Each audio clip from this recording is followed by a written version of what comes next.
Good afternoon. Whoa.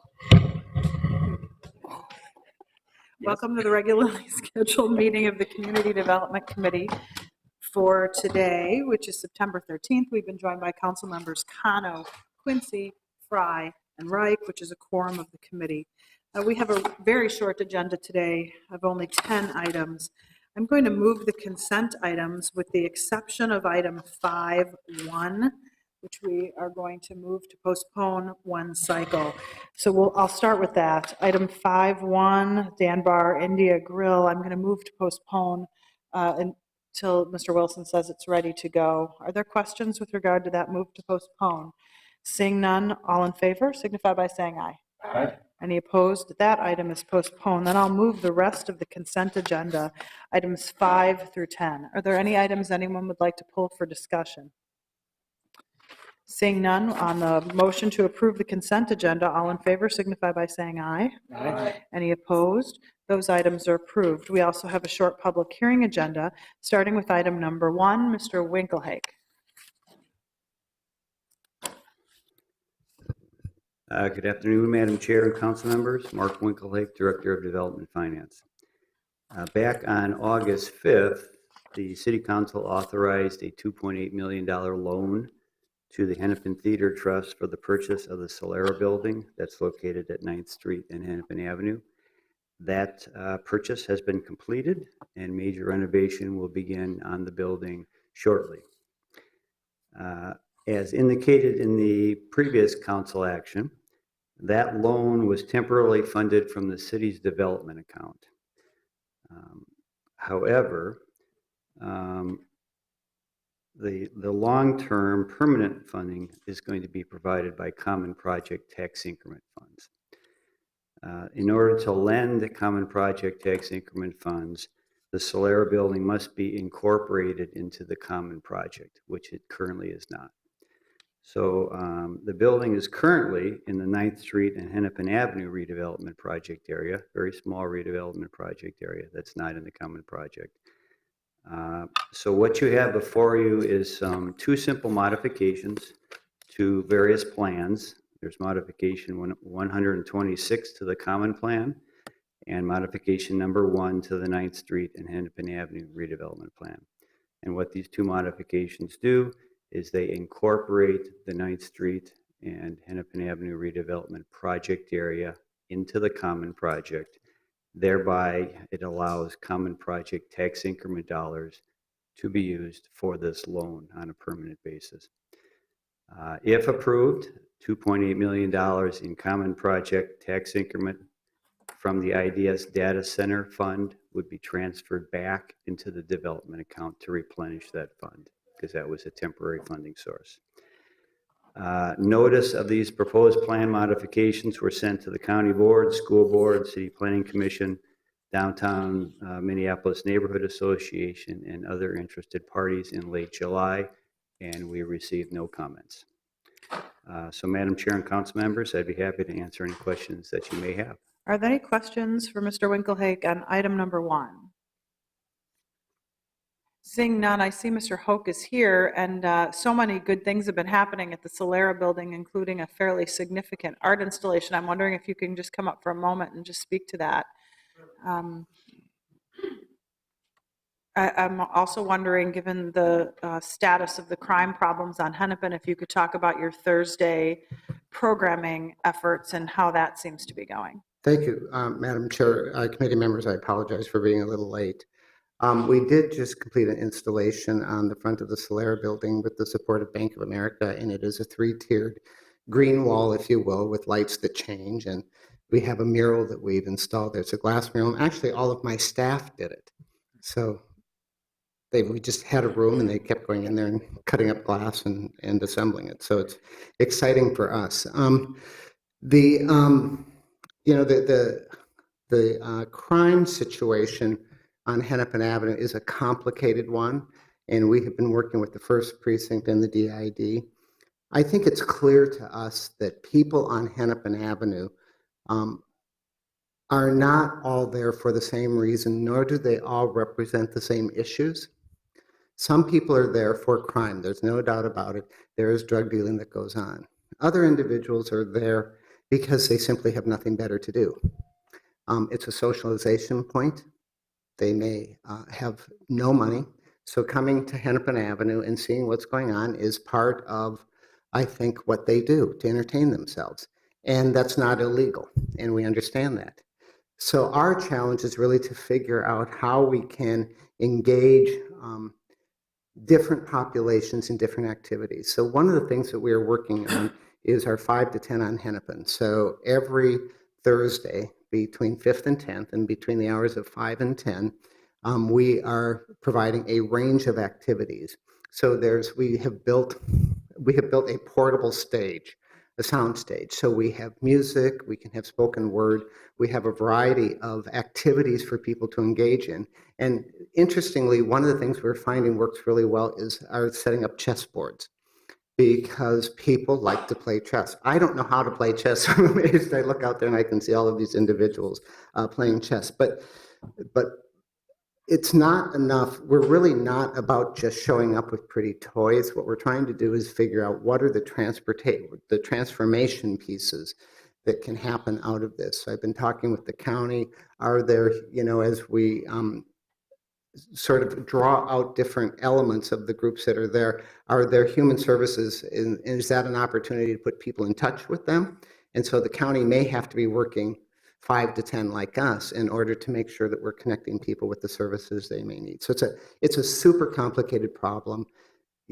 I'm working with the first precinct. We know that law enforcement is only a little piece of what needs to happen there, and that police officers are only equipped to do a small amount of the work that needs to be done, and we need to ask them to do only that amount and then figure out what the other elements are. So it's complicated, but we hope that by the time we're done with this, we will be doing this every Thursday until December 22nd, that we will have for you some information about what the redesign of Hennepin Avenue should really look like. What kinds of programming spaces do we really need to accommodate the people who are really using Hennepin Avenue? Because this is not about displacement, it's about engagement. So trying to figure out what works best to engage a whole range of people. So happy to answer any questions if you have them. That was great. Well, no, it's a public hearing, so I was glad you had the opportunity to speak in the public hearing. Okay, thank you. And thank you for being here today. Is there anyone else here to speak to this issue? Anyone? Anyone? Seeing none, we'll close the public hearing. Councilmember Frye. Thank you, Madam Chair. I'll happily move approval of the item, but also want to really thank Mr. Hoke for all the work that he's doing with his organization, Hennepin Theater Trust, over on Hennepin Avenue and in the Warehouse District. I can't tell you how many people are talking about the very evident and obvious issue and the crime and the violence that is undoubtedly occurring. But there are very few that are actually doing something. If people are just hanging out there, obviously we need to get them something to do. And whether it's chess or it's the portable stage that you've put up, man, this does work. And I mean, seriously, from the bottom of my heart, thank you, because this is becoming increasingly a problem. And I feel like it's every single weekend now that I get a call or a text on my cell phone saying that somebody else has been shot. So appreciate it. Councilmember Quincy.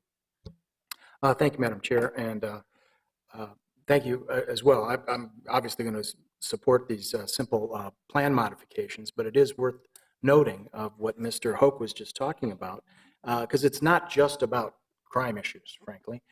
This is really holistic approach that Mr. Hoke and the folks at the Downtown Council, Downtown Improvement District, and property owners have all been working on together. Because I was very involved, as was Councilmember Frye, in the downtown Nicollet Mall livability issues, and we talked about how we need to outreach with our outreach workers, whether they're St. Stephen's, to address this homeless population.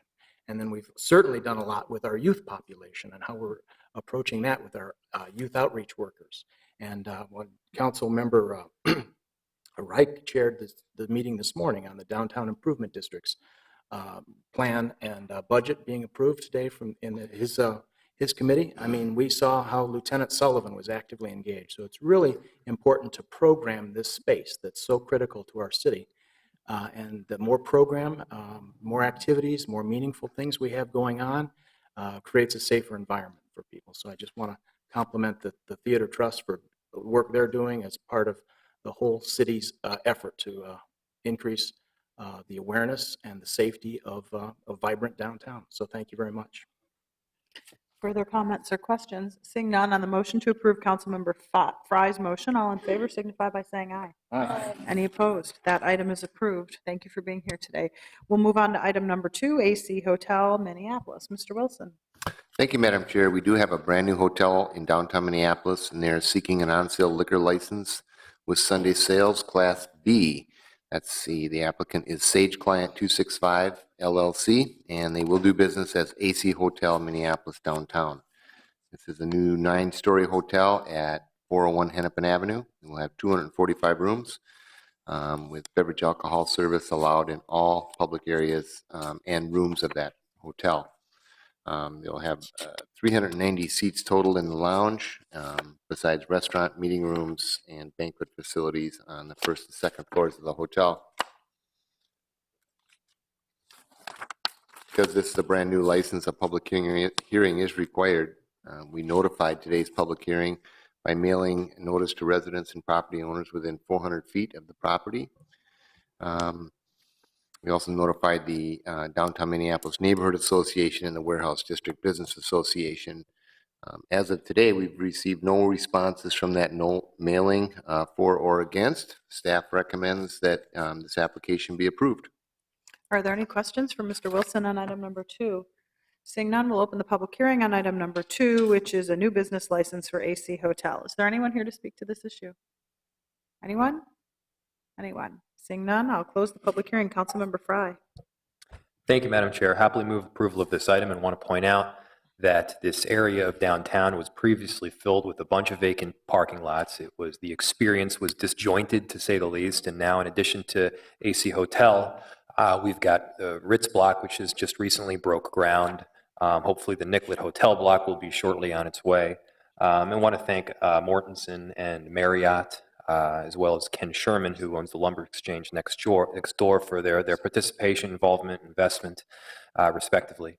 And I think this is the first of probably 10 to 11 new hotels that will be going in that corridor from around Plymouth on Washington all the way down to U.S. Bank Stadium. And so I think we're going to see a whole more of this kind of activity going forward, and it's exciting, especially as we lead into some of these major world-class events like the NCAA Final Four and the X Games. On the motion to approve Councilmember Fry's motion, all in favor signify by saying aye. Aye. Any opposed? That item is approved. We'll then move on to item number 3. Mr. Wilson. Madam Chair, we have an application that requires a public hearing today by Frank from Philly, LLC. Frank from Philly is located at 1235 4th Street Southeast in Minneapolis, and they are seeking an extended hours license. Currently, they have allowable hours of operation during the week from 6 a.m. to 10 p.m. and Friday and Saturday till 11 p.m. They are seeking to be open Monday through Thursday until 2:30 a.m. and Friday and Saturday until 3 a.m. A public hearing is required for this extended hours license. I should note that Frank from Philly has operated with a restaurant license at this location since February of 2016. A public hearing is required. We did notify all persons within 300 feet of the property. All property owners and residents were notified, plus the Dinkytown Business Alliance and the Marcy Homes Neighborhood Association. From that notification process, we received one response, and that was in support of the application.